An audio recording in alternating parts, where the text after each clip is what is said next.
High, তো এবার আমি হাজির হলাম বলরাম ও সুভদ্রার নারকেল মালা দিয়ে মূর্তি তৈরির ভিডিও নিয়ে। এর আগের ভিডিওটাতে তো সবাই দেখেছেন যে আমি কিভাবে জগন্নাথের নারকেল মালা দিয়ে মূর্তি তৈরি করলাম।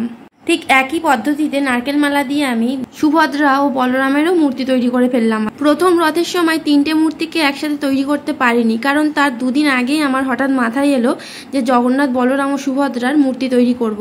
আর এই দুদিনের মধ্যে আমি 3টে মূর্তিকে একসাথে তৈরি করতে পারিনি। তাই প্রথম রথের সময় জগন্নাথের মূর্তি তৈরি করলেও বলরাম ও সুভদ্রার মূর্তি উল্টো রথের আগেই তৈরি করেছি। উল্টো রথের ঠিক আগের দিনে এই মূর্তিগুলো কমপ্লিট হয়।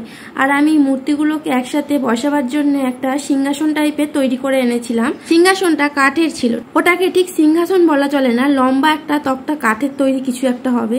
এর 3 দিকটা ঘেরা ছিল বলেই আমি এটাকে সিংহাসন বলছি। আর এই মূর্তি 3টে মালা দিয়ে তৈরি করা হলেও কিন্তু আমি এগুলোকে ভগবান ভেবেই করেছি, আর এইগুলোকে তৈরি হয়ে যাওয়ার পরে পুজোও করা হচ্ছে। আমি জানি যে মালা দিয়ে তৈরি মূর্তির কখনো পুজো হয় না, কিন্তু তবুও যেহেতু আমি এটা ভগবান ভেবে মূর্তিটা তৈরি করেছি, সেহেতু আমি এটাকে পুজো করব। বলতে বলতে আমার মূর্তিগুলো কমপ্লিট হয়েই এলো। আমি দুটোকে মিলেমিশেই তৈরি করেছি, একবার সুভদ্রাকে তো একবার বলরামকে তৈরি করছি, তো দুটোকে মিলেমিশে তৈরি করছি। আর উল্টো রথের ঠিক আগের দিনকে এটা কমপ্লিট হয়ে গেছে। আর প্রতিটা নারকেল মালা এবড়ো খেবড়ো হয়, কিন্তু আমাকে প্রচুর পরিমাণে ক্লে ইউজ করতে হয়েছে। আর এখানে যেহেতু মোল্ডেড ক্লে ছিল না, সেই জন্য আমাকে সুপার ক্লে ইউজ করতে হয়েছে। আর সুপার ক্লে ইউজ করলে তো সেটা যতক্ষণ না শুকাচ্ছে তার উপরে রং দেওয়া যাবে না, তো সেই জন্য আমাকে অনেকটা ওয়েটও করতে হয়েছে। আমি যে মূর্তিগুলো তৈরি করি বা ড্রয়িং করি, যাই করি না কেন, এতে কিন্তু আমার প্রচুর পরিমাণে খাটনি হয়। আর আমি সবসময় চেষ্টা করি সব জিনিসটাকে পারফেক্টভাবে করবার, কিন্তু আমি যেই পরিমাণে খাটনি করে এইগুলোকে কমপ্লিট করি, তারপরে ভিডিও এডিট করি, মানে যতটা খাটনি হয় তার থেকে অনেক কম আমার ভিডিওতে ভিউজ আসে, তার থেকেও কম লাইক, কমেন্ট, শেয়ার এইসব।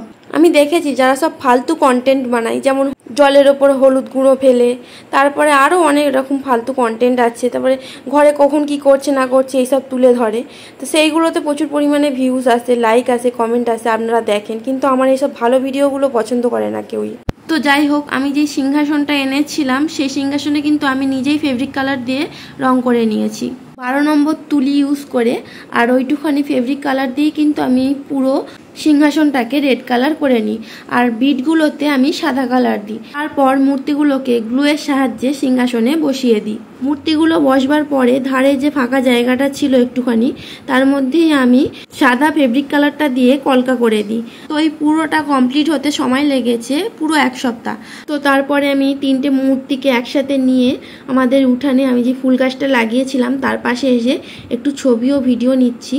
তো আমার এই ভিডিওটা আপনাদের কেমন লাগলো অবশ্যই জানাবেন। জয় জগন্নাথ।